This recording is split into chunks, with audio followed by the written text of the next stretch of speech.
Assalamualaikum warahmatullahi taala wabarakatuh.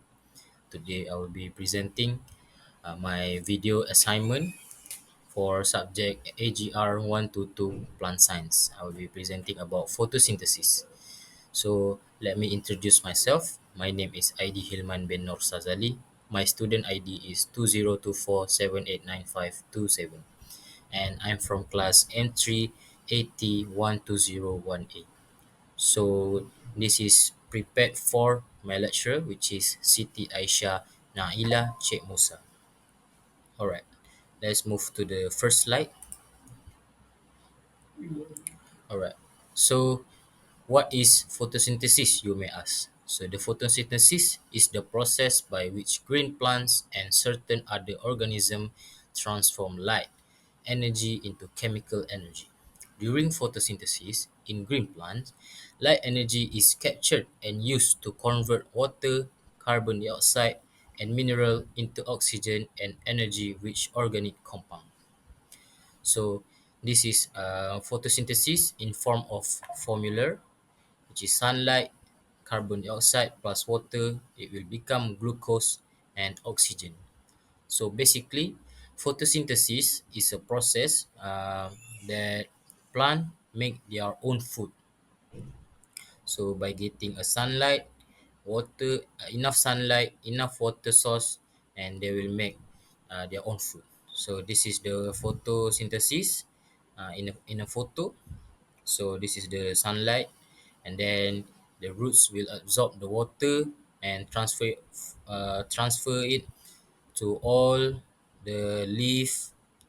So the leaf will make the food. All right, let's move on to the next slide. All right, why photosynthesis is important? Photosynthesis provide food for all, and then source of oxygen and energy for all living organism, and then it helps in growth and development of plants. It converts atmospheric carbon dioxide back to oxygen. It makes organic molecules, which is glucose, out of inorganic material, which is carbon dioxide and water. Next one is photosynthesis overview. Photosynthesis occur in chloroplasts. Chloroplasts are located mainly in the mesophyll cells. Each mesophyll can has 20 to 100 chloroplasts. This is the chloroplast. As you can see, the chloroplasts have inner membrane, outer membrane, thylakoid, granum, stroma, I'm sorry, and then stroma lamella, and then the intermembrane space, right?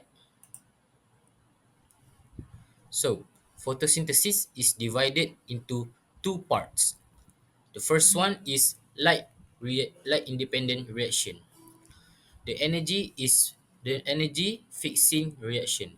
The second one is this reaction happens when the light energy from sunlight is captured and pushed into a chemical energy called ATP. ATP is basically energy. The third one is reduce NADP to NADPH. Second one is light independent reaction or dark reaction or Kelvin cycle. The carbon fixing reaction, it uses ATP and NADPH to synthesize organic molecules, which is glucose, from CO2. So, the light reaction is basically light is absorbed by chlorophyll. Energy from the light splits H2O. H from water reduces NADP to NADPH. The chemiosmosis make ATP from ADP. It calls photophosphorylation.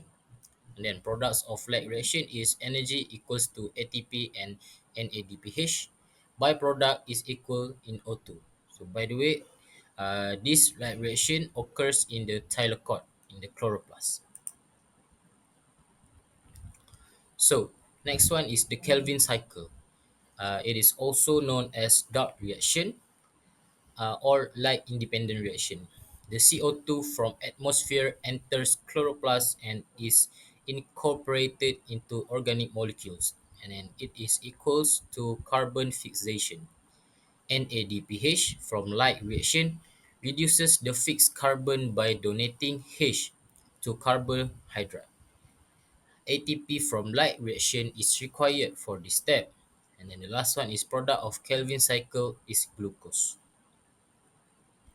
Alright, so the light reaction and the dark reaction is both occur during daytime, and then both occur in chloroplast, and both uses enzymes.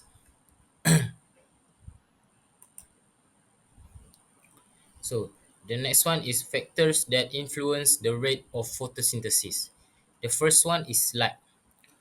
Light is the most I'm sorry.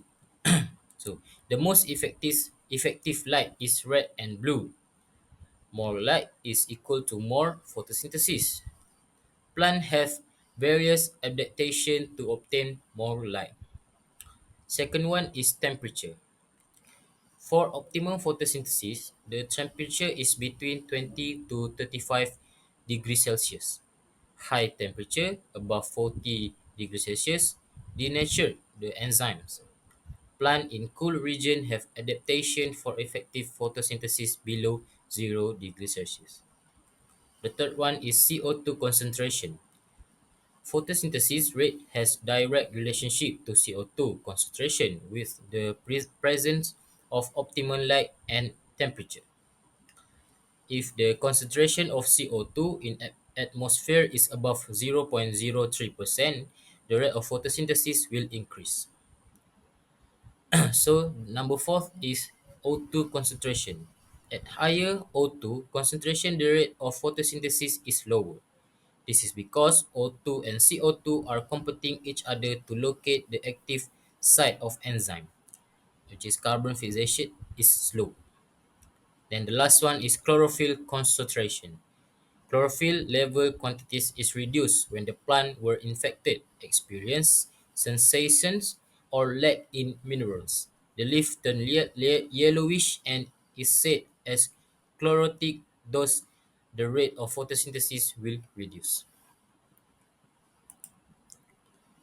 So we have come to the conclusion, and this is the last slide. The conclusion is photosynthesis is a complex biochemical process essential for life on Earth, providing energy, oxygen, and organic molecules necessarily for the growth and survival of organisms. It represents a remarkable example of nature's efficiency is in converting solar energy into chemical energy, powering the vast majority of ecosystem.